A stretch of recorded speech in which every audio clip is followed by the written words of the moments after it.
Je ne sais pas, notre réalisateur nous fait des signes de l'autre côté de la baie vitrée. Mais bon, j'espère quand même que nous avons suffisamment de temps pour écouter Djoka Kabengele, notre ami, qui va devoir en fait répondre à nos internautes. Peut-être que ça calmera les choses et ça les aidera à comprendre à qui est-ce qu'ils ont affaire. Parce qu'au fait, beaucoup de gens spéculent sur le fait que vous animez une émission musicale. Donc, par conséquent, venir dans une émission des sports, c'est un peu triché parce que vous n'y êtes pas dans le bain. Donc, ils ne vous connaissent pas. Au fait, moi, j'ai baigné dans le football, dans le sport en général. J'ai fait du sport d'une manière active. J'ai été footballeur moi-même. J'ai été dirigeant dans les équipes de sport. Nous avons organisé beaucoup de choses. À l'époque, on était très jeunes. J'ai joué avec des grands joueurs comme Elengessa, comme Didier Kobla, comme Guy Mouti, comme Aimé Kongolo et Medo. C'est des amis avec lesquels on a joué au football. J'ai joué dans des clubs juniors. J'ai joué dans l'équipe de la banque du Zaïre à l'époque Baza. J'ai été judoka moi-même. J'ai fondé avec Maître Arthur Canus le judo club Matongé. Donc je crois que vous connaissez beaucoup de bons judokas sont sortis du judo club Matongé. Et aujourd'hui, les gens, par exemple, je vais donner un exemple, les gens ont été surpris de voir qu'il y a des matchs nocturnes. Mais nous, à notre époque, on était déjà dans le bain du football, on vivait des matchs nocturnes avec des grandes équipes comme les Babeti Akin, comme les Mabouilou, comme les Matongé, comme les Okika, comme les Bilombe. Beaucoup ne connaissent pas ces équipes. Par exemple, je vais vous citer des grandes stars qui ont joué, je prendrai comme ça Soubarou. Qui est Soubarou. Je connais pas moi. Il a joué dans l'Arzaïr, c'est un très grand joueur. Je prendrai Ben Moulounda Muller. Je connais pas. Qui a joué dans Mabouilou, c'était un numéro 10 efficace. Je parlais peut-être de Kofi Laurent Williams. Qui a joué dans Matongé avec les jeunes Kabongo. Loin de nous là. Donc c'est pour vous dire que je parlerai par exemple de...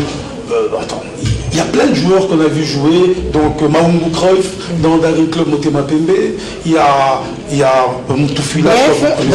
Bref, c'est pour vous dire que nous avons déjà baigné dans le football depuis. Donc c'est pour... Dans les sports. Dans le sport en général. Et j'avais une place au stade. Ouais. Et cette place-là, elle existe jusqu'aujourd'hui parce que moi-même j'ai été témoin. Un jour, on est entré au stade et qu'on t'appelait pour te demander de quitter là où tu étais et venir. Donc c'est pour vous dire que récupérer ton siège. Je ne suis pas étranger dans le monde du football ni dans le monde du sport. Voilà. Et je crois que je mérite ma place sur cette table dans la planète. Je veux rassurer quand même tous nos téléspectateurs. Moi, je suis journaliste de formation. Je suis passé par l'IFASIC. J'ai commencé à l'ISTI et j'ai terminé à l'IFASIC. Donc c'est le même institut. Je suis allé à deux périodes différentes.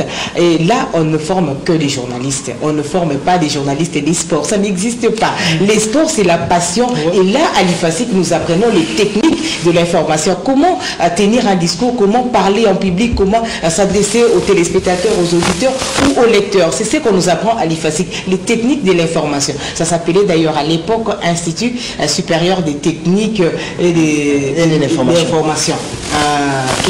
l'information, je pense, il y a longtemps, mais maintenant c'est IFASIC quand même Institut facultaire. Donc il faudrait vous dire que là, il n'y a que les techniques qu'on apprend aux journalistes et peut-être certaines formations dans d'autres secteurs, par exemple sur le plan international. Il y a des desks.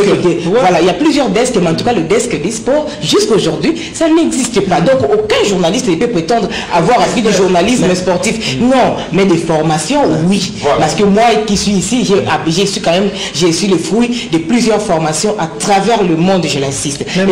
Même les interros, les TP, quand le professeur Wawa ne dit pas qu'on tient compte de l'actualité. Voilà. Si quelqu'un avait joué hier, on vous demande faites une brève par rapport avec le à la politique, par exemple, Sami Badiba, le Premier ministre, faites une brève par rapport à Sami Badiba. Vouloir ou pas, donc vous allez vous accommoder. Donc il n'y a pas d'école pour apprendre le journalisme sportif, mais en tout cas, il y a des formations qu'on doit suivre. Et par la grâce, c'est que Djoka a eu l'occasion lui-même de se retrouver comme acteur, c'est-à-dire athlète. Il a été judoka de JCM. Mais mon cher ami, quand même, que voulez-vous d'autre, mes chers amis? Je crois que c'est quand même un peu de la méchanceté. Essayez de mettre un peu de l'eau dans vos verres. Même si vous ne partagez pas son avis, je crois que nous sommes dans un pays qui s'appelle République démocratique du Congo.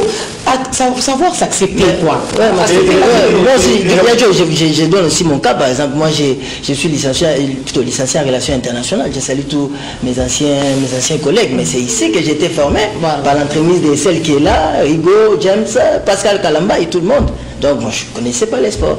Je connais même pas les techniques aussi de l'information. En plus. Donc, mais avec le temps, donc, en forgeant, on devient forgeron. Il y a certaines choses, comme par exemple, Mobutu le disait à l'époque, il n'y a pas d'école pour former les présidents des républiques. Il n'y en a pas. Donc on devient par charisme, parce que l'on veut, par son ambition, parce que l'on a. Franchement, je me dis, chers amis internautes, organisez-vous pour ne pas frustrer les gens qui travaillent pour vous. Vous savez qu'il y a des temps durs, des temps difficiles. Les journalistes sportifs aussi. Oui, qui sont dedans, mais on leur... en fait, c'est pour leur dire aussi... Peut-être qu'eux n'ont même pas joué au ballon, hein, même pas une fois. En 2-3 mots aussi, que j'ai fait l'animation à l'INA, et que là, je vais décrocher ma licence, si tout va bien cette année. Donc en fait, je suis animateur de profession. Je suis un expert en animation. Et l'animation n'a pas de frontières. Donc je peux aller dans le sport, comme vous l'avez dit tout à l'heure, comme je peux aller dans la culture. Robert Brazza est en train de nous montrer ça. Donc c'est pour vous dire. Raison pour laquelle on ne devient pas champion sur les rings, mais c'est sur les rings qu'on est reconnu champion. Voilà. Mais ça, c'est les petits qui le disent, les petits qui font trop sage aujourd'hui. Hein. Allez, voilà, madame, messieurs. C'est donc avec ces mots un peu tristes, on n'aurait pas souhaité terminer cette émission comme cela, mais en tout cas, ça valait la peine pour vous permettre, chers amis téléspectateurs, de savoir qui est-ce que l'on est. Donc, le sport, c'est en fait une passion pour nous tous et nous sommes là pour pouvoir vous servir, vous donner certaines orientations. Ça vous aiderait quand vous vous retrouvez peut-être dans un lieu quelconque à pouvoir appliquer ce que ou à comprendre certaines choses grâce à nous. Alors, madame, messieurs, c'est par ici donc que nous mettons un terme à cette émission. Merci Djoka Kabengele. Merci Maxéline Mazema-Koumania. Merci le lundi prochain à la même heure sur la même chaîne. Merci à Charlie Boueta qui a monté les sujets que nous avons diffusés dans cette émission et réalisé à cette émission. Merci. On passe à lui.